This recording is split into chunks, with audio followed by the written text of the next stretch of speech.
Karena Tuhan sayang padamu. Sepanjang hari ini saya bicara banyak tentang kebenaran-kebenaran firman yang berhubungan dengan kehidupan kemenangan. Ibadah pertama tadi saya jelaskan tentang bedanya kecewa sama Tuhan, kecewa sama orang lain, dan kecewa sama diri sendiri itu apa. Anda bisa dengarkan sendiri nanti, dapatkan materinya. Dan ibadah sekarang ini saya mau fokus bicara tentang satu area yang banyak kebocoran darah Yesus di sana. Sehingga seolah-olah pengorbanan Tuhan sia-sia. Area itu namanya hidden sin. Dosa tersembunyi. Atau bad habit. Atau kebiasaan buruk. Di area ini seolah-olah darah Yesus tidak aplikasi. Kayaknya pengorbanan Tuhan hanya teori. Karena kalau kita nggak hati-hati, kita kecolongan di sana-sini. Justru di area abu-abu. Dan salah satu area itu berhubungan dengan pernikahan. Dan kalau saya bilang pernikahan, bukan hanya bagi mereka yang sudah menikah, khususnya bagi mereka yang masih single. Jangan kecolongan sebelum kejadian. Nanti sudah kejadian butuh kelepasan. Ya, keluaran maksudnya. Bapak Ibu Saudara, mari kita sungguh-sungguh melihat area mana setan masih membelenggu. Kita percaya Jumat Agung ini bukan asal cerita, ada kuasa dalam darah Yesus. Kita harus mau dan ingin hidup bebas. Jangan terbiasa dengan cara hidup yang lama. Jangan terbelenggu dengan dosa. Jangan juga kita terikat dengan pikiran yang terkutuk. Mari kita bebaskan diri kita karena Yesus sudah menebusmu. Katakan amin. Kita sama-sama baca satu ayat di area banyak kebocoran ini. Saya mau bawa kita semua ke dalam bengkel firman untuk ditambal di sana. Ya, Ibrani 13 ayat 4 terlebih dahulu. Ini area-area yang saya bicarakan mungkin bisa jadi area tabu, bukan cuma area abu. Tapi justru kalau kita gereja tidak angkat bicara, banyak orang mengalami kekalahan di sini. Sehingga kita punya ibadah hanyalah roh agamawi. Padahal ibadah yang sejati, kata Yakobus, adalah mengunjungi yatim piatu dan menolong janda-janda dalam kesusahannya, tapi juga tidak mencemarkan diri dengan dunia. Nah, di area-area kita kalah, di situ harus sengaja mengundang Yesus bukan lagi sebagai Tuhan dan Juru Selamat. Tapi kita harus pakai darah Yesus sebagai kuasa untuk mengalahkan si jahat di dalam kehidupan kita. Salah satunya yaitu Ibrani 13 ayat 4 saya bacakan. Hendaklah kamu semua penuh hormat terhadap perkawinan. Dan janganlah kamu mencemarkan tempat tidur. Sebab orang-orang sundal dan pejinah akan dihakimi Allah. Saya ulangi sekali lagi. Hendaklah kamu semua, di antara kita satu pun tidak ada yang kebal dosa. Jangan lupa, darah Yesus tidak membuat kita tidak bisa jatuh. Darah Yesus tidak membuat kita kebal terhadap pencobaan. Darah Yesus justru mengajari kita bagaimana bertindak saat dicobai. Ya, agar kita waspada. Hendaklah kamu semua itu tanpa kecuali, ibu rumah tangga, anak muda, bujangan menikah, pengusaha pendeta. Kamu semua penuh hormat terhadap perkawinan. Jangan cuma hormat, sakral, holy matrimony atau pernikahan. Tapi penuh hormat itu artinya waspada dan hati-hati. Siapapun bisa jatuh esok hari. Siapapun di antara kita bisa kecolongan karena setan memang datang untuk mencuri, membunuh, membinasakan. Hendaklah kamu semua penuh hormat, jangan lengah terhadap perkawinan. Dan janganlah kamu mencemarkan tempat tidur, alias hormatilah ranjang pernikahan. Sebab orang-orang sundal dan pejina akan dihakimi Allah. Darah Yesus tidak mengcover pejina dan orang-orang sundal. Saya tidak berkata kalau kita bertobat, kalau kita bertobat, darah Yesus tidak akan mengampuni kita. Saya nggak ngomong begitu loh ya. Orang yang berzina ditangkap basah pun Yesus berkata, mana mereka yang mau menghukummu. Lalu kata-kata Tuhan terakhir itu yang harusnya menjadi paku bumi. Go and sin no more. Pergilah dan jangan berbuat dosa lagi. Darah Yesus tidak mengizinkan kita berdosa. Darah Yesus justru memberi kita kekuatan untuk quit, untuk berhenti. Dan di area ini banyak yang jebol sana sini. Saya bicara ini pesan pengembalaan di Jumat Agung yang mulia. Saya mau bawa yang namanya kejadian di Kalvari itu untuk diaplikasikan di area abu-abu kita. Atau lebih tepatnya di tempat-tempat tersembunyi. Di mana terdapat banyak dosa belenggu dan candu. Dan saya tidak hanya bicara soal seksualita. Saya bicara the total man. Segenap hidup kita ini harus mengalami victory. Tubuh, jiwa, raga. Tubuh, jiwa, dan roh. Roh, jiwa, dan tubuh kita. Jangan kita hanya menang secara rohani, kita bisa berdoa dan berbahasa lidah. Apa yang roh harus mendarah daging. Karena the word became flesh. Karena firman menjadi daging, Yohanes pasal pertama. Firman tidak boleh menjadi pendengar, kita harus jadi pelaku. Firman itu tidak boleh hanya menjadi teori atau menjadi pesan yang cuman kita dengarkan. Tapi firman harus mengubahkan sampai kelakuan. Firman itu harus menjadi daging, baru darah Yesus tidak dikorbankan sia-sia. Amin Bapak Ibu Saudara. Karena itu saya sarankan kepada orang-orang yang masih bujang untuk jaga. Tuhan perintahkan untuk kita yang masih bujangan untuk menjaga kekudusan. Menghormati ranjang pernikahan dimulai ketika kita bujangan. Saya minta kepada FLC, Family Life and Counseling Department yang meluluskan pasangan-pasangan yang mau dinikahkan, yang mempersiapkan. Departemen ini adalah departemen yang menjaga di samping penggembalaan Army of God Youth Group kita contohnya. Atau CG Connect Group-nya Gereja Mawar Sharon untuk orang-orang dewasa kebaktian umumnya. Harus melalui ini kan, registrasi kami mau dinikahkan. Saya minta sejak khotbah saya ini diformalkan. Setiap mentor-mentor yang dipilih untuk didik dan bimbing anak-anak muda yang segera akan berkata saya bersedia. Untuk menanyakan satu pertanyaan pamungkas 1 minggu sebelum dikawinkan. How far have you gone? Sejauh apa kamu sudah berpacaran? Harus tanya. Jawabannya cuma 2. Jawabannya yang satu adalah dengan bangga. Gereja Mawar Sharon berharap ini jawaban yang akan kami selalu terima. Karena firman yang diberitakan selalu tentang kemenangan. Harusnya pasangan itu yang masih pacaran jadi fiancé atau tunangan dengan bangga menengadah kepala dan berkata, maka tegaklah kepalaku hadapi lawanku yang berada di sekelilingku. Kita bisa berkata dengan tulus dan tegas, kami sudah menjaga kekudusan. Kami tidak melanggar, tidak serempet apa-apa. Kami bisa mempertanggungjawabkan ketika besok masuk ke pelaminan. Waktu menghampiri tahta Tuhan, di hadapan pendeta yang mewakili Allahnya, di hadapan hamba Tuhan yang mewakili Allahnya. Kami bisa berkata dengan siap bahwa kami layak diberkati. Seketika kami berkata, I do, atau saya bersedia. Yes, pastor, atau yes, brother, atau ko, atau pak, atau ci, atau bu, ya siapapun mentornya, kami telah menjaga kekudusan. We have kept our holiness. Kami tidak seperti Esau yang tidak menerima berkat karena nafsu rendah. Jelas-jelas Alkitab katakan, it was his low lust, nafsu rendah. Dan kita bisa berkata, ya saya siap untuk menerima. Harapan kami adalah kepala yang tegakkan tinggi-tinggi dengan senyum di wajah, dengan bangga penuh sukacita, kasih, damai sejahtera berkata, kami tidak melanggar firman Tuhan. Jawabannya cuma satu itu atau salah satunya. Menunduk mereka berdua. Dan mereka berkata, kami sudah melakukan atau hampir melakukan. Kami tidak hormat dengan ranjang pernikahan. Bagaimana sekarang kami dinikahkan? Kalau kami tidak hormat dengan pernikahan, kenapa kami menikah?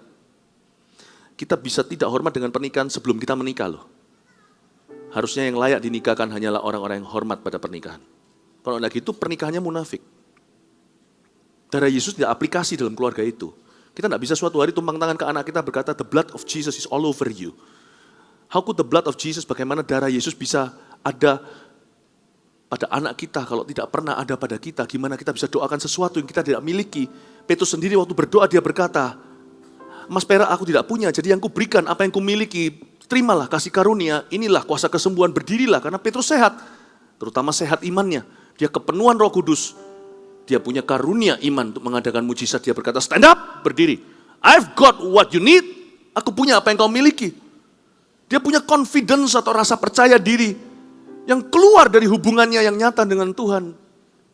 Bapak, Ibu, Saudara, jawaban kedua yang kami tidak inginkan adalah, ya, kami sudah hampir melakukan. Atau kami sudah bermain-main dengan api. Tapi kabar baiknya, kalau orang itu mengaku, di jawaban number 2, kita pulihkan, kita doakan. Waktu masuk pelaminan, mungkin ada air mata, hanya pendeta yang lihat, karena dia tidak menghadap ke hadirin. Tapi bagaimanapun juga, bulu patah terkulai tidak dipatahkan. Sumbu yang pudar nyalanya tidak dipadamkan. Asal mereka bertobat, sekalipun beberapa hari sebelum pelaminan, mereka tetap akan diampuni. Tapi perbedaannya dengan orang yang tidak melakukan, mereka akan masuk ke tambahan satu bonus yang tidak akan dimiliki oleh pasangan nomor 2 ini. Kayak pemilu. Yaitu kemenangan. Yaitu kebanggaan. Yaitu kemuliaan, glory.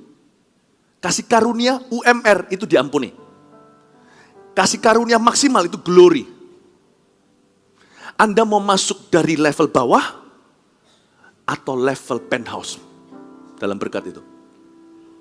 Menghormati pernikahan bisa lewat pertobatan dengan mencucurkan air mata. Tapi alangkah baiknya menghormati ranjang pernikahan itu lewat ketaatan masuk mulia. You want to enter low or you want to enter high?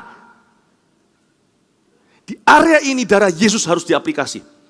Orang Kristen tidak boleh main teori. Yesus mati bagi dirinya. Kalau memang Yesus mati bagi dirinya, maka lagu ini berlaku untuknya. Ku telah mati dan tinggalkan cara hidupku yang lama. Semuanya sia-sia dan tak berarti lagi. Hidup ini ku letakkan pada mezbamu ya Tuhan. Jadilah padaku seperti yang kau ingini. Kalau memang darah Yesus ada di hidupnya, dia akan meninggalkan cara hidupnya yang sia-sia. Amin Bapak Ibu Saudara. Ya, karena darah Yesus tidak hanya jagoan untuk memperbaiki. Kasih karunia itu bukan hanya untuk membangkitkan kembali.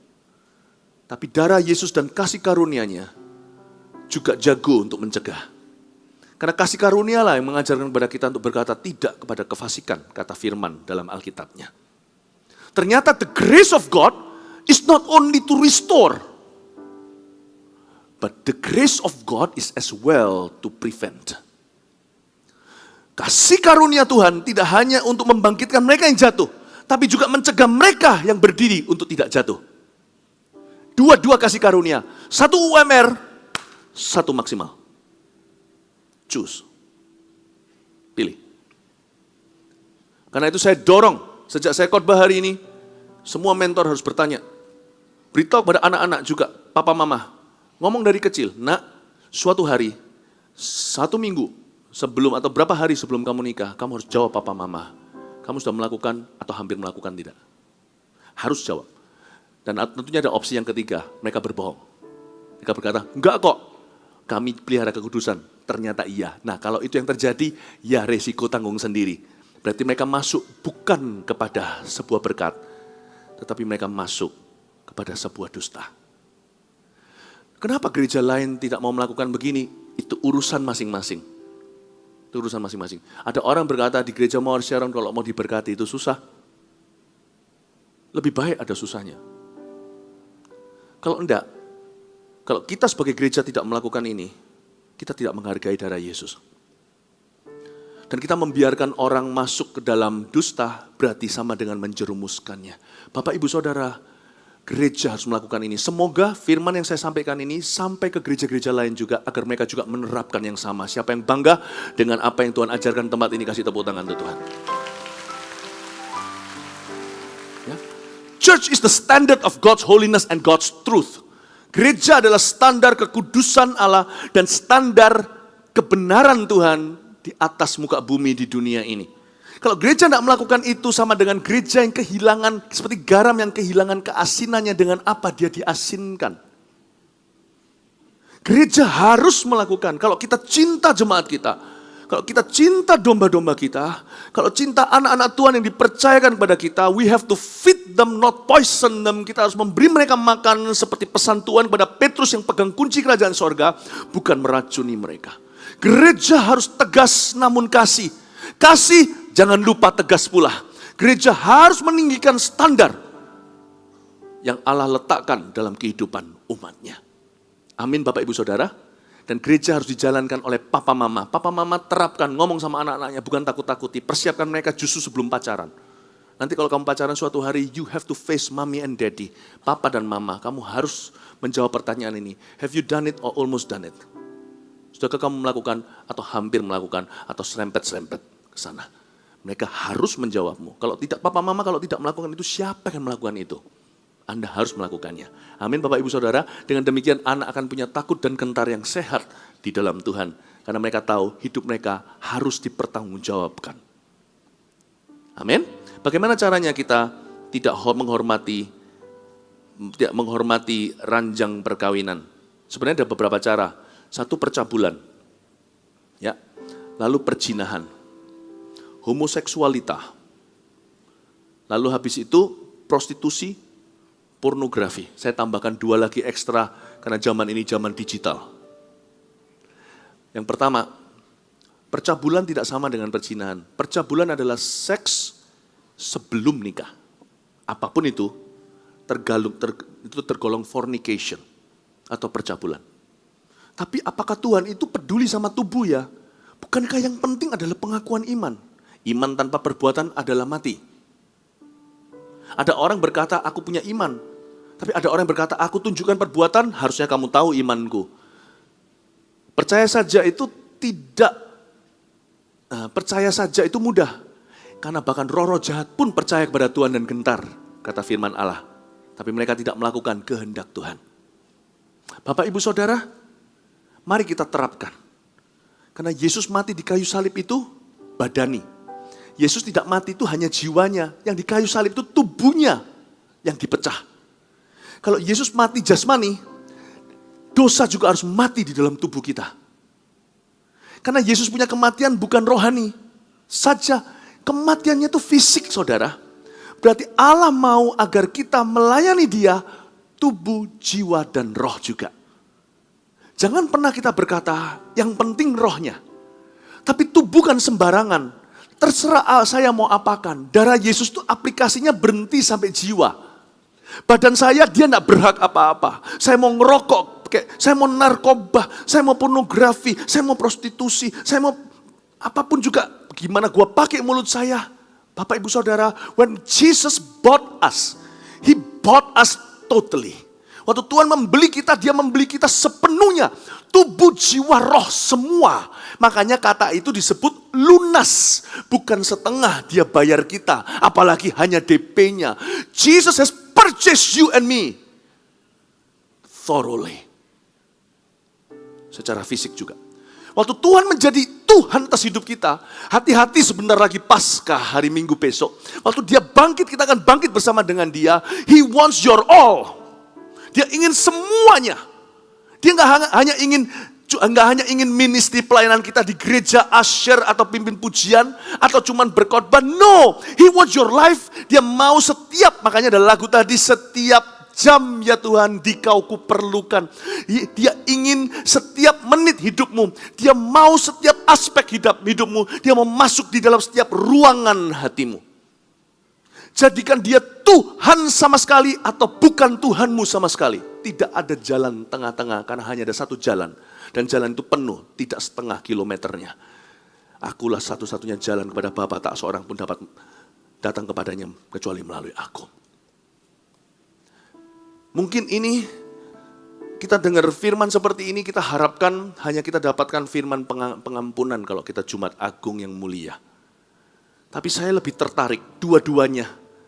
Bagi orang yang bersalah ada pengampunan, saya belum sampai ke penghujung khotbah. Di ujungnya saya akan memberi Anda blessed assurance dari firman Tuhan. Atau memberi mereka asuransi ilahi. Memberi Anda asuransi ilahi akan penerimaannya yang tiada syaratnya. Tapi saya tidak ingin kita hanya jatuh bangun dijemput dengan firman pengampunan. Saya ingin sekali memberi makan domba-domba Tuhan dengan firman kemenangan. Bahwa you and I kita bisa menang. Karena darah Yesus tidak hanya mengampuni, darah Yesus juga melengkapi kita. Amin Bapak Ibu Saudara. Nah, ada cara-cara tadi. Percabulan adalah dosa seks sebelum nikah. Seks sebelum nikah. Perzinahan adalah seks di luar nikah. Bukan sebelumnya, sesudah nikah, di luar nikah. Homoseksualita tidak menghormati ranjang pernikahan. Karena dia menghadirkan lakon yang baru. Pria dengan pria, wanita dengan wanita. Barang siapa yang bergumul dengan tendensi untuk jadi gay, tempat ini, masalahmu bukan seksualita, tapi gambar dirimu rusak. Terutama gambar Allah di dalam dirimu. Dan itu bisa sembuh. Jangan percaya satu kalimat bohong pun dari setan ataupun dari dunia ini. That you were born that way, bahwa Anda dilahirkan begitu. Segala sesuatu itu antibiotiknya cuma satu, yaitu darah Yesus. Tidak ada satu dosa perkecualian, tidak ada di dalam klosal, tidak ada di dalam perjanjian penebusan darah Yesus waktu dia mati di Kalvari. Termasuk homoseksuality. Tidak ada dosa yang istimewa. Kalau orang yang suka mencuri, itu penyakit, ada yang begitu, itu bisa sembuh. Berarti homoseksual juga bisa disembuhkan. Kalau ada orang di sini yang dulu suka kekerasan, suka berkelahi, dan emosi sekarang jadi sabar, berarti orang gay bisa juga normal. Amin Bapak Ibu Saudara.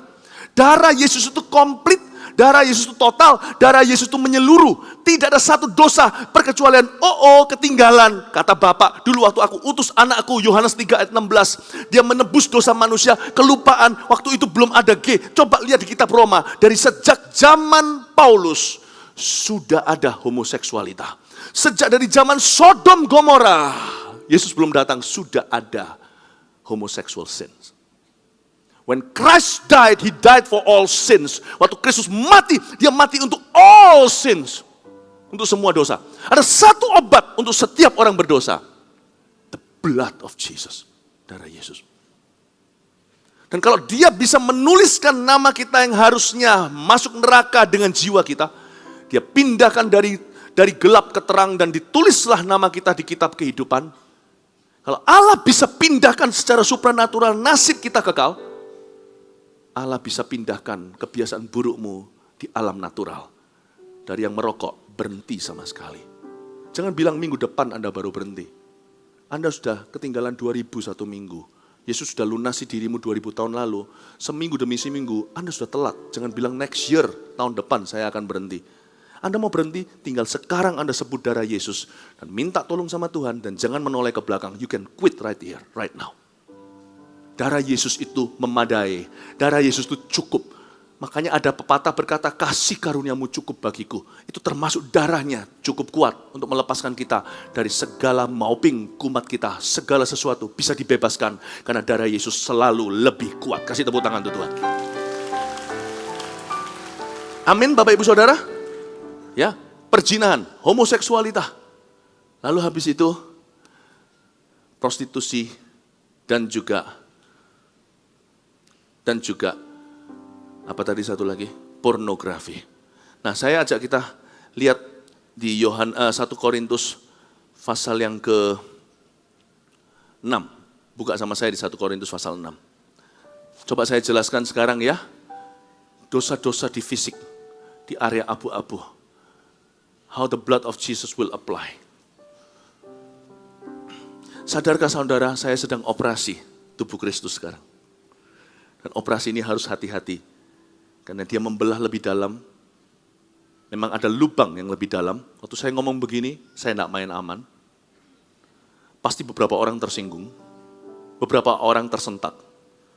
Tapi kabar baiknya, waktu Anda operasi sebagai seorang dokter, saya bukan. Saya seorang pendeta. Kalau pisau Anda pisau operasi, pisau saya pisau firman, bermata dua. Saya tidak lihat lubang atau bekas goresan yang nanti dijahit kemudian hari. Saya melihat kabar baiknya, sedalam itu pula akan terjadi kesembuhan.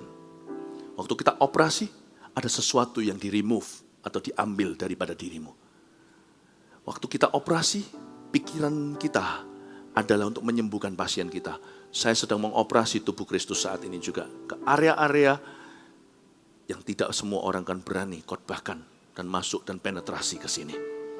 Saya harap the blood of Jesus Jumat Agung ini bukan menjadi darah basa-basi. Bagi beberapa orang, darah Yesus tidak lagi basah. Sudah tidak relevan dalam hidup mereka.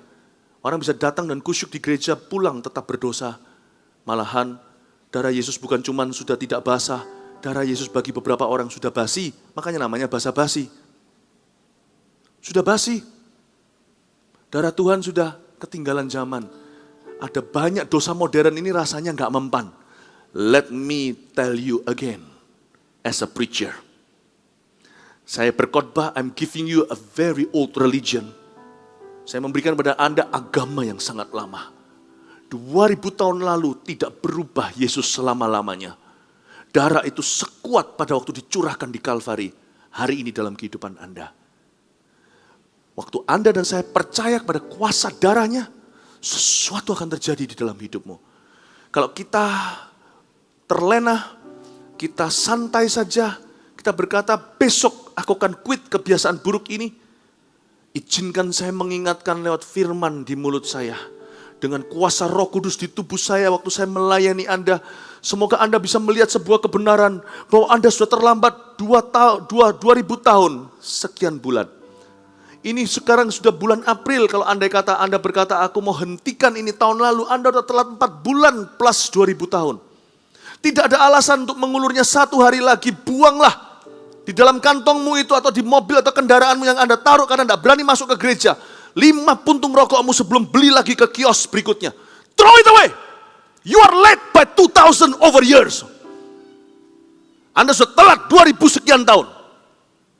Setiap pornografi itu cepat harus Anda berhenti. You are late by 2000 years. 2000 tahun.